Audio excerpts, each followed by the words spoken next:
told you guys they were making their big move. I told you. And you know what? So's the whole world. We're in the midst of a revolution. If you are not experiencing that entire reality yet, please let me open your mind to it because it's so dope and it's the tea. The uproar you see in the US is nothing compared to the multiple revolutions happening around the whole world right now. And it's becoming clearer that this shift against the evil entity that united us all through like colonialism and like NATO and the UN New World Order is shifting and changing and happening all at once and faster, like kind of like we made it over the hump on the roller coaster and we're about to nosedive. So you might have seen that the Prime Minister of Niger is revolting against the US and has kicked America out for trying to coerce them into giving foreign powers more influence over their legislation. Again. But in just a few days, it's gotten so much bigger. The Prime Minister demanded that American troops leave. And now it's official. US has agreed to leave Niger by September 15th, which that's only if they can't take the guy out by then. I mean, Iran, Slovakia, whistleblowers.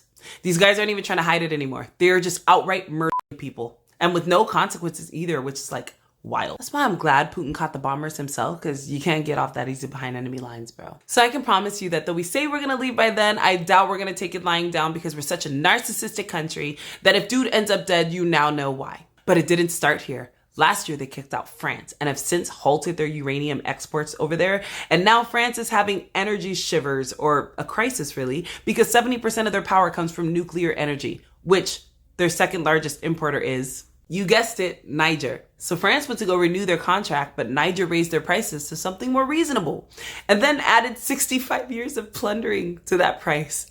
So their crisis is just getting bigger and bigger. But then this started a movement in the African countries surrounding Niger. It's now grown to 6 different nations that are pulling away from France and Western influence and an alliance to their region, to each other. And listen to how bad this is, because these leaders are pro-Russian, so they're aligning with Putin. And they're taking steps to wrap themselves in anti-Western rhetoric and have taken preliminary steps to rid themselves of the vestiges of their colonial past. Revolution. In doing so, they could destabilize European economies and energy supplies.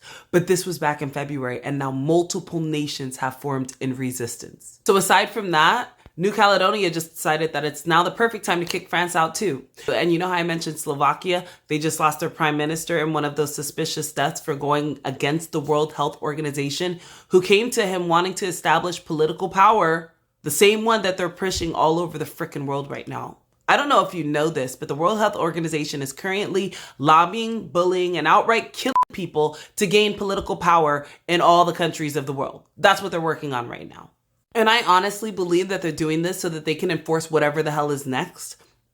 New York already passed and approved involuntary quarantines from the lobbying of them. Because did you see this warning from the officer? If you live in New York, run. Run real fast. Like, if you own a house, go ahead and sell it. If you own a condo, go ahead and sell it. They're starting a thing where they can just come in your home, pull you out your home, and put you in a concentration camp. And they call it quarantine. So when the WHO went to the Prime Minister of Slovakia, he was like, y'all got me messed up. And then they did. They messed him up. And by that, I mean they shot him. So this happening to the Prime Minister of Niger for his current stance is not far-fetched. And it's starting to look like the world leaders can't catch a break. Nancy Pelosi's been having manure delivered to her home. People can't get a bite to eat without having someone with the camera phone and some really good questions showing up to interrupt them. Biden can't go anywhere without his protesting entourage, but it's the cabal as a whole that's unable to catch a break. The fact that there are miniature explosions popping up everywhere for them. This is starting to look like an impossible game of whack-a-mole. Crap, control the campuses. Crap, get off my lawn. Why are these countries starting to act up now? Why does everyone care about Palestine so damn much? Why are they not believing our lies anymore? It's like everywhere they go, we see them. And then Diddy does part 1 of his Take You Down With Me act, threateningly naming every entertainer we've ever known. Let me just tell you, part 2 will be politicians. Anyways, I'm watching every revolution like a hawk, because if they're just going to keep killing people to push the next phase of their new world order, they're not going to do it undercover anymore. It's 2024, baby. I got you in 4K crosshairs. Like, best believe, I will die screaming 4 words. I will not comply.